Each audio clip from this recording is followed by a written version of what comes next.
विद्यार्थी मित्रों, सुप्रभात। कक्षा 9वीं इकाई दूसरी, पाठ क्रमांक 8, उड़ान। चंद्रशेखर विराट का आज हम ये पाठ पढ़ने वाले हैं। असल में उड़ान जो है एक गजल है, हिंदी गजल। गजल का प्रारूप जो है वो आज बदल चुका है। हिंदी साहित्य की एक महत्वपूर्ण विधा आज उसको माना जा रहा है। हिंदी साहित्य में हास्य, व्यंग और गजल विधा को प्रवेश लेने के लिए काफी संघर्ष भी करना पड़ा।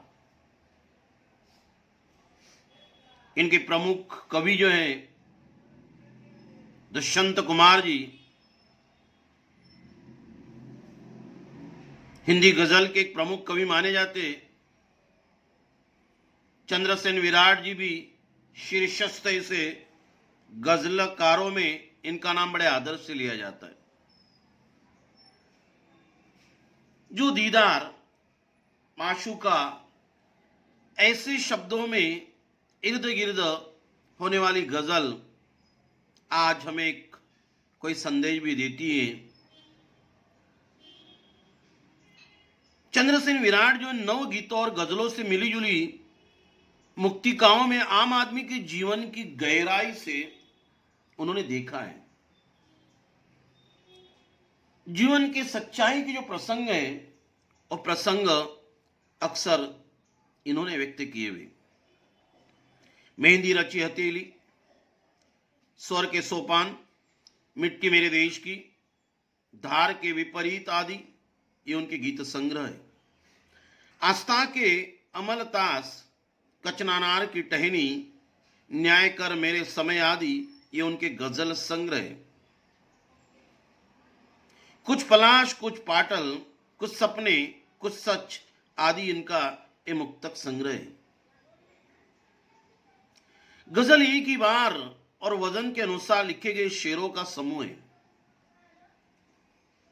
इसके पहले शेर को मतला और अंतिम शेर को मक्ता भी कहते।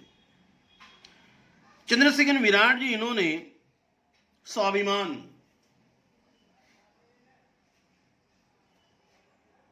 विनम्रता, हौसले, बुलंदी, दूरदृष्टि, भविष्य के बारे में सोचना जैसे अनेक मानवीय गुणों का एक महत्वपूर्ण स्थान इस गजल के माध्यम से व्यक्त किया हुआ है। तो चंद्रशेखर विराट कहते हैं, अंधेरे के इलाके में किरण मांगा नहीं करते, जहां हो कंटकों का वन, सुमन मांगा नहीं करते। कवि कहते हैं कि अंधेरे के इलाके में किरण मांगा नहीं करते। स्वाभिमान को इन्होंने इसमें बताया। जहां वो कंटक यानी कांटे, जहां जो कांटे, वन ने जंगल, सुमन ने फूल मांगा नहीं करते। कवि कहते कि जहां चारों तरफ अंधेरा हो, वहां रोशनी, किरण की उम्मीद करना बिल्कुल व्यर्थ है, बेकार है।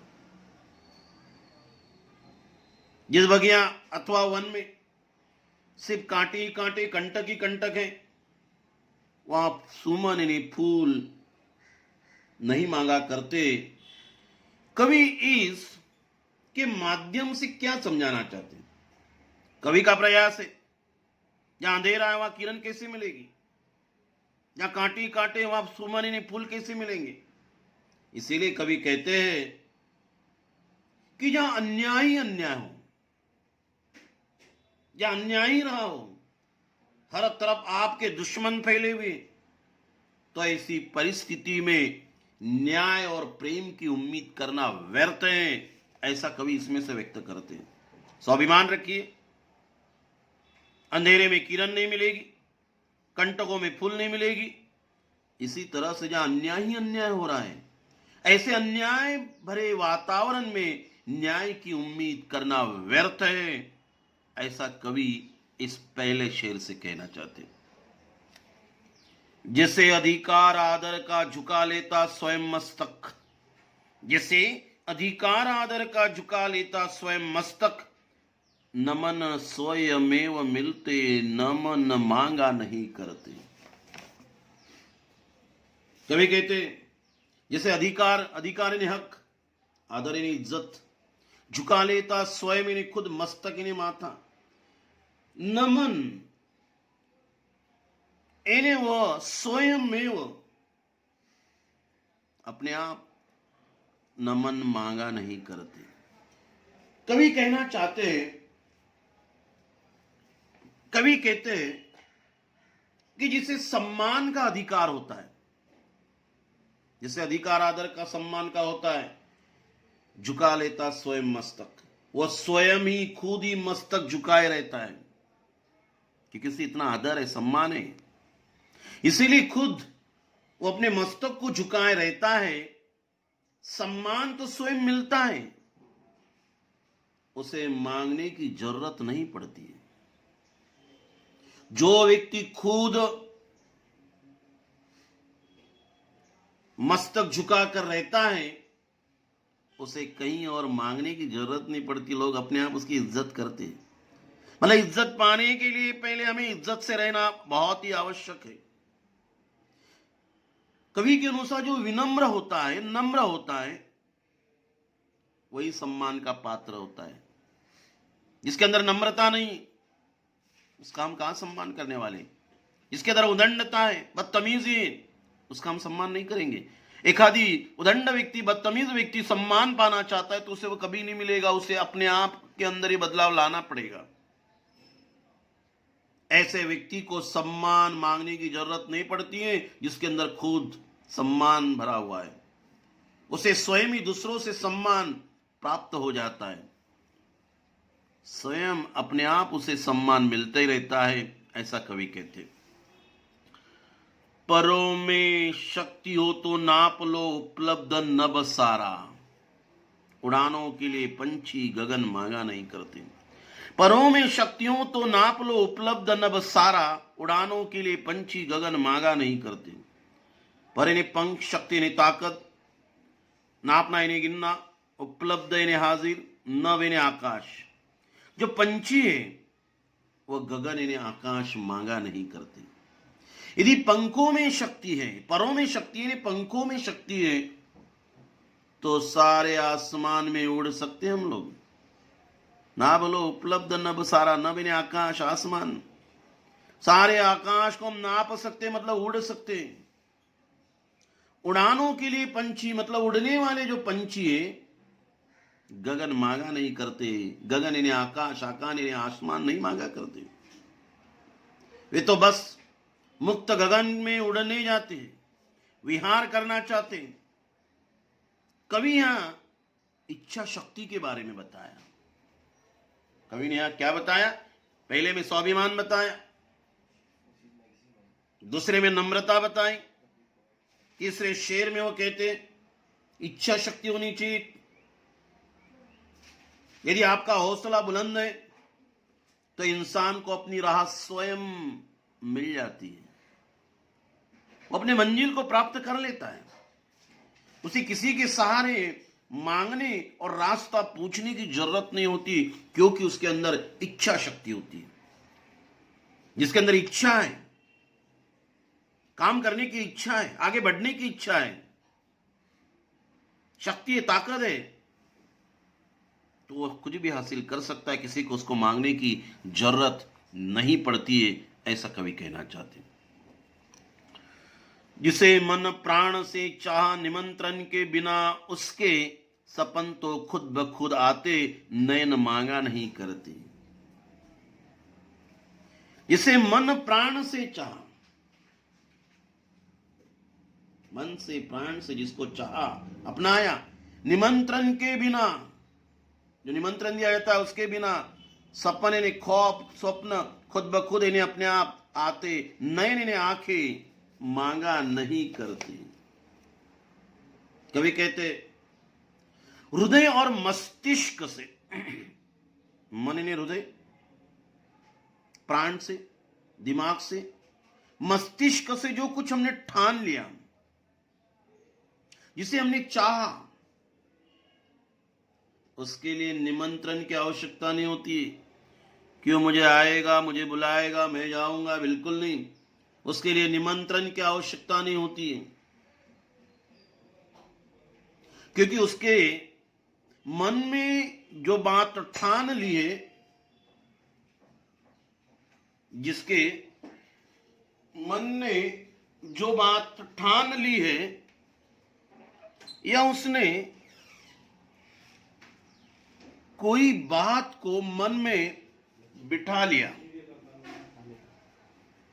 कोई बात को उन्होंने अपने मन में बिठा लिया, उसे पूरा करने का सपना तो अपने आप ही हमारी आंखें देख लेती है। उस सपन को खुद ब खुद आते रहते, हमारी आंखें उसे अपने आप देख लेती। अर्थात उस सपने के बारे में हम बार बार सोचते हैं। इन पंक्तियों के माध्यम से कवि यह बताना चाहते, मनुष्य के अंदर दृढ़ संकल्प है, पक्का इरादा है। दृढ़ संकल्प के बारे में बताना चाहते कवि, यदि इंसान एक बार अपने मंजिल को प्राप्त करने की ठान लेता है, एक बार अपने मंजिल को प्राप्त करने की वो ठान लेता है, यदि इंसान एक बार अपने मंजिल को प्राप्त करने की वो ठान ले, तो उसे कोई रोक नहीं सकता। चाहे फिर दिन रात चारों पहर वो उसी सपने को पूरा करने में लग जाता है। सपने तो खुद ब खुद आते, उसी को पूरा करने के लिए वो लग जाता है। आंखें वो ख्वाब नहीं मांगती, वो सपने खुद ब खुद आते, क्योंकि मैं उसको मन और प्राण से चाहता हूं। वो काम को मैं पूरा करना चाहता हूं, मैंने उसके बारे में दृढ़ संकल्प किया है, उस मंजिल को मैं प्राप्त करना चाहता हूं। चाहे कितनी भी मुश्किलें आ जाए, उसे वो रोक नहीं सकती, और वो दिन रात उसी ख्वाब को पूरा करने में लग जाता है। ऐसा कवि इसमें कहते हैं। जिन्होंने कर लिया स्वीकार, पश्चाताप में जलना, सुलगते आप बाहर से, अगन मांगा नहीं करते। जिन्होंने कर लिया स्वीकार, स्वीकार ने अपनाना, पश्चाताप में जलना, सुलगते आप, जलते बाहर से, अगन इन्हें आग मांगा नहीं करते। जिन्होंने दुख में जीना स्वीकार कर लिया,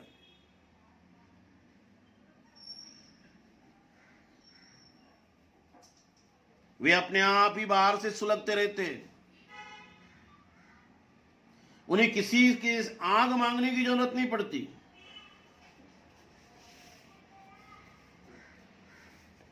उसे आग मांगने की जरूरत नहीं पड़ती, क्योंकि उन्होंने वो स्वीकार कर लिया है।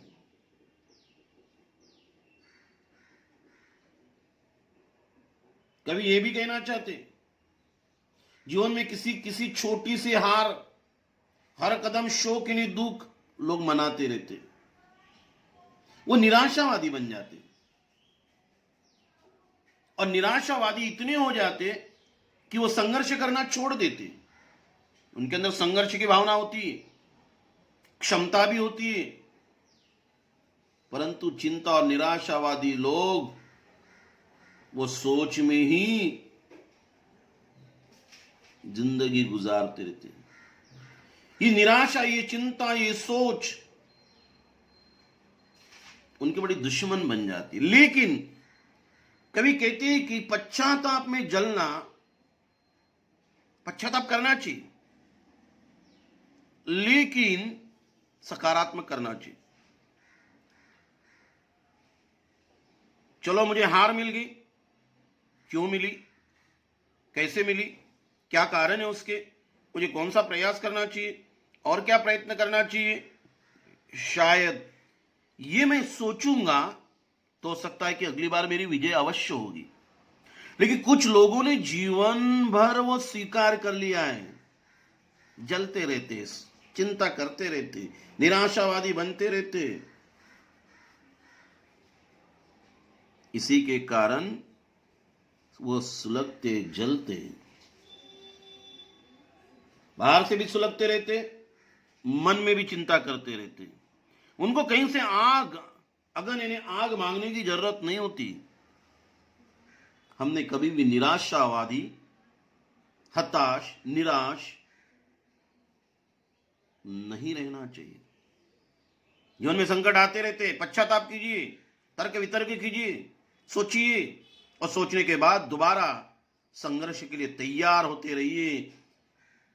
तो आपका जो दुश्मन है, निराशावादी चिंता, वो अपने पास नहीं रहेगा और आपको कामयाबी क्या हो सकती है, मिल सकती है।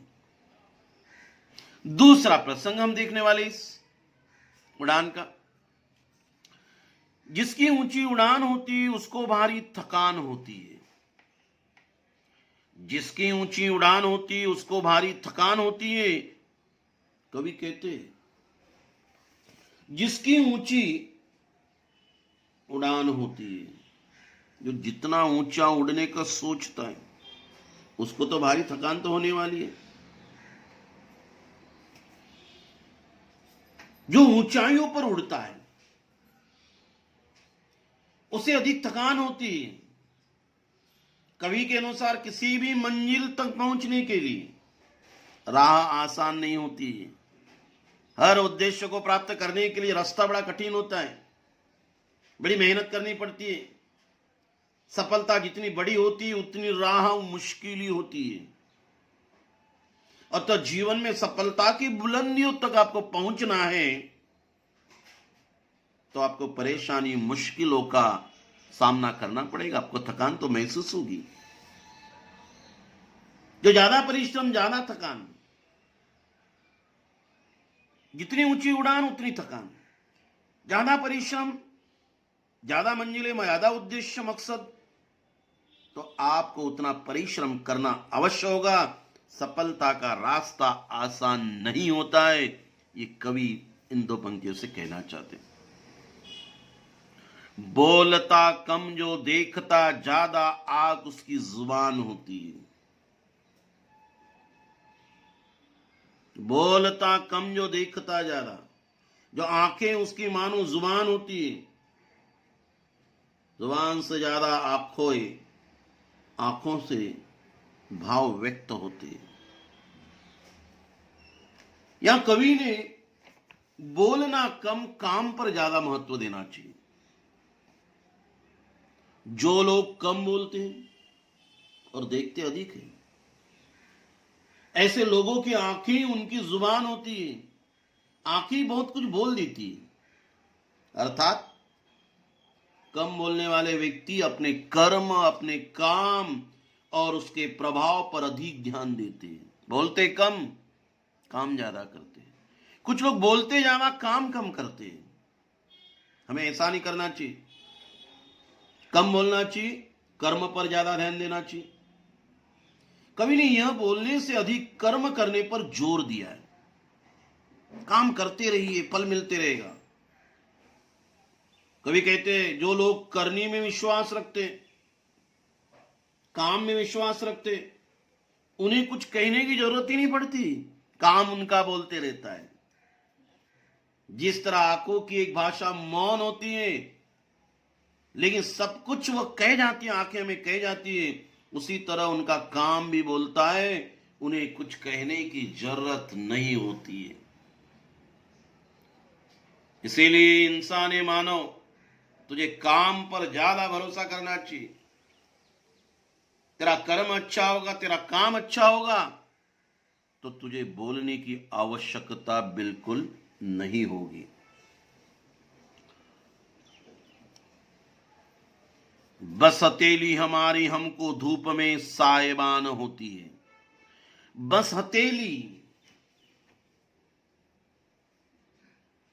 सायबान, सायबान का अर्थ होता है छाया देने वाली। सायबान का अर्थ क्या होता है? छाया देने वाली।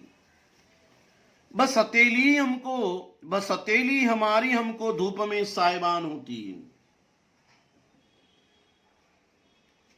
दूसरों पर आश्रित नहीं रहना चाहिए, खुद पर डिपेंड होना चाहिए, दूसरों पर आश्रित नहीं होना चाहिए, स्वयं पर विश्वास रखना चाहिए। कभी कहते जब धूप होती है तो हमारी जो हथेली है हम अपने मस्तक पर लगाकर आंखों के ऊपर रखकर उसकी मदद लेते हैं धूप से बचने के लिए। ये हमारी हथेली हमको छाया देती है, हमारे हाथ ही उस धूप से बचने का रास्ता ढूंढते हैं। बहुत ही कड़ी धूप है, हम रास्ते से गुजर रहे, आंखों को पीड़ा हो रही है तो हम अपने मस्तक पर हाथ रखकर, अपनी हथेली रखकर अपनी आंखों की होने वाली जलन को, पीड़ा को रोकने की कोशिश करते हैं। धूप से बचते हुए रास्ता हम ढूंढते रहते हैं। कवि ने ये पंक्तियों के माध्यम से स्पष्ट किया है, कभी भी दूसरों पर आश्रित नहीं रहना चाहिए।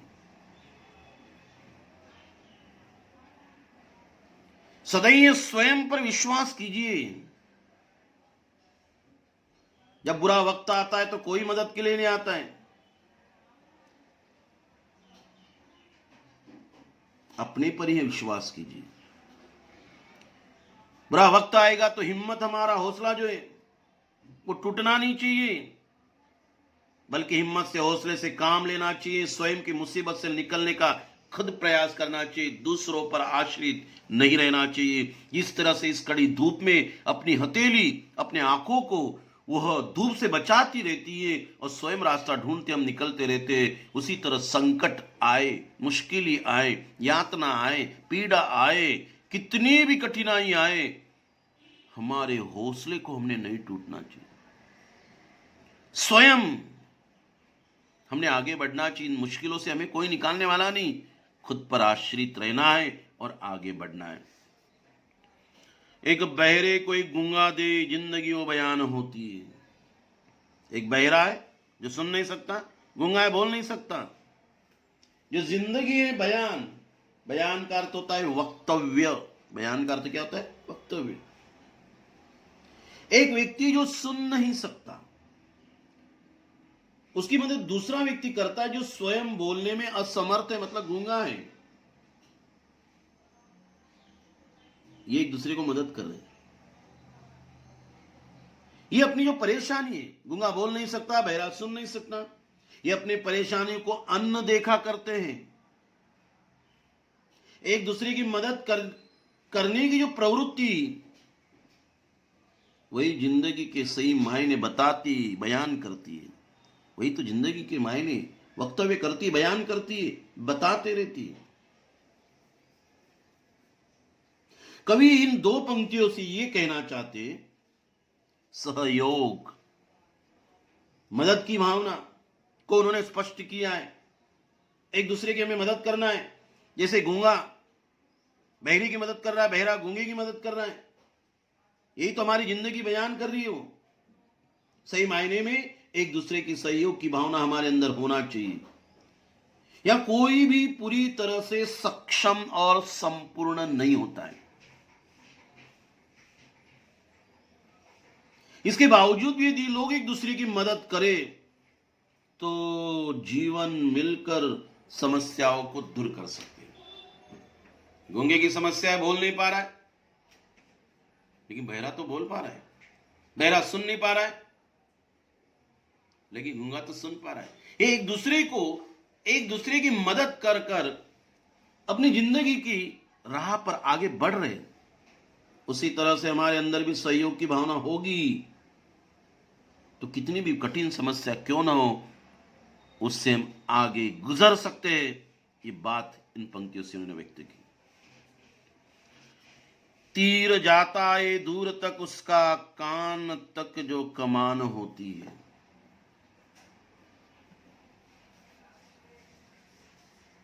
तीर ने बाण, वो बाण को पकड़ने के लिए जो तिरछी होती है वो उसे कहते कमान। धनुष्य उसे कहते। दूरदृष्टि होनी चाहिए, भविष्य के बारे में सोचना चाहिए। जो तीरंदाज होता है, तीरंदाज, तीर चलाने वाला, तीरंदाज का तीर तभी दूर तक जा सकता है जब वो अपने धनुष्य को हाथों में पकड़कर उसकी जो रस्सी प्रत्यंचा है वो जोर से अर्थात कानों तक खींचकर लाता है। जो रस्सी उसकी प्रत्यंचा उसे कहते, वो जब जितनी वो खींचेगा कानों तक उतना तीर उसका लंबा जाएगा। तीर जाता है दूर तक, उसका कान तक जो कमान होती है। वो जो तीरंदाज है, धनुष्य चलाने वाला, तीर चलाने वाला, जब अपना वो तीर लगाता है उस रस्सी के सहारे, जिसे हम प्रत्यंचा कहते, वो इतनी खींचता है कि अपने कानों तक आ जाए, तो उसका तीर बहुत दूर तक चला जाता है। कभी स्पष्ट करना चाहते, किसी भी कार्य को करने के लिए पूरे परिश्रम, हमारा संपूर्ण समर्पण की आवश्यकता होती है। यदि किसी कार्य को करने में पूरी ईमानदारी से मेहनत की जाए तो कार्य अवश्य पूर्ण होता है, और हमेशा हमने दूरदृष्टि से वह कार्य करना चाहिए, भविष्य के बारे में सोचना चाहिए। जहां दूरदृष्टि होती है वहीं सफलता अवश्य होती है, ऐसा कवि इन पंक्तियों के सहारे कहते हैं। खुशबू देती है एक शायर की जिंदगी धूपदान होती है।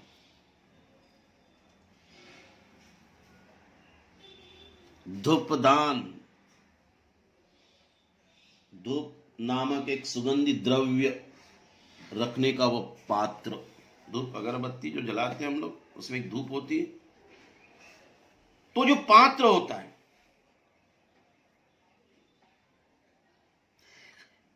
खुशबू देती एक शायर की जिंदगी धूपदान होती है। एक शायर की जिंदगी धूपदान की तरह होती है,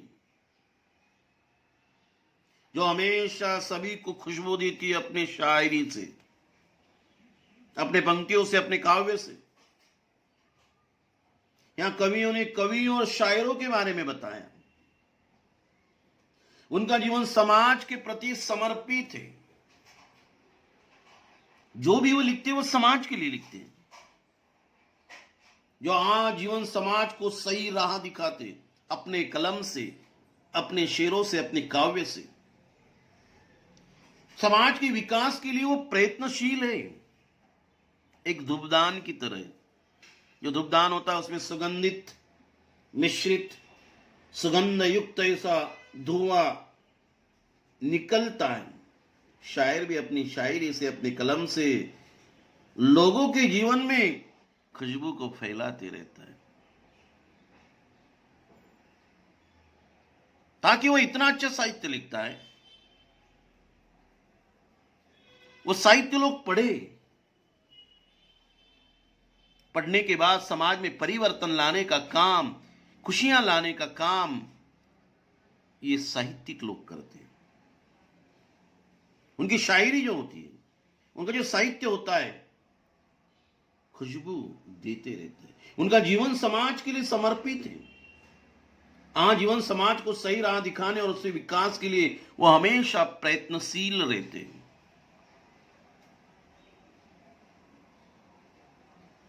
इसीलिए तो कहा गया साहित्य समाज का दर्पण होता है। साहित्य समाज का दर्पण, इन्हें आईना होता है। समाज में क्या चल रहा है इसको दिखाने का काम साहित्य करता है।